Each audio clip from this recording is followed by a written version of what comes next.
It's been a long day of snowfall in Grand Rapids, putting the city's carefully curated clearing plan to the test. News 8's Duncan McLean is live in Grand Rapids with a look at current road conditions. Duncan. Brian, Amber, current road conditions are pretty good in downtown Grand Rapids as the snow just starts to come back down in the last minute or so. 600 miles lie ahead of Grand Rapids snow clearing crews every time they leave the building, along with 200 miles of sidewalks that they've decided to pick up. And that means to keep up with these all-day or multi-day snowfalls, they need a carefully curated priority plan. This is what we live for this time of the year. Grand Rapids Public Works Director John Gorney joined us in the department's temporary home to break down their street clearing operations, which were running at full speed throughout the day Monday. You can probably guess where they start: high traffic roads like Fulton, Leonard, and Division. We have first attention routes all over the city, but they are the heaviest traveled streets. It's where the most traffic is. They need the most attention. Michigan Hill's a great example. It's a direct route right to the hospital. We have to be attentive to that. After that, more carefully considered decisions, which explain why your friends around the corner were dug out a few hours before you were. It's all based on traffic volumes. Some is access in and out of neighborhoods. So we typically have the first attention routes. Once we get through those, we have second priorities, which would be your through streets, through neighborhoods. And then we get right into the neighborhood, the local streets.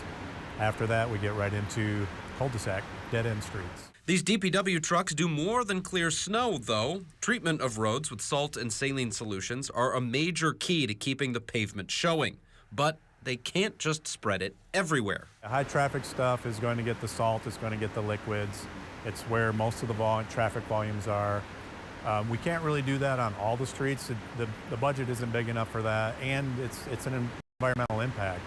We don't want to throw salt on every street in the city. There are a few characteristics, though, that can earn your street a little extra attention. Hills, dangerous curves, things like that. Even though they may not be a first priority, we will still treat those streets. The city also takes on some sidewalks around town, working with 3 private contractors to clear snow from walkways. Gorney told us some of that is addressing consequences of revisiting those first priority roads. The whole idea was exactly what I said, just to do some assistance to some of the areas where we know we are adding to the snow that's ended up on the sidewalk. Everything that we treat then kind of melts off, it gets wet, gets heavy. We come back, scrape it off, and throw it up on the sidewalk again and again and again.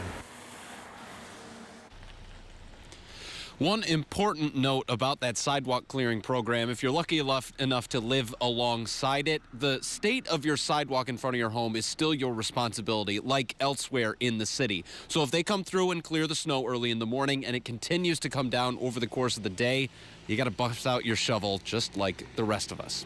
Live in Grand Rapids, Duncan McLean, News 8.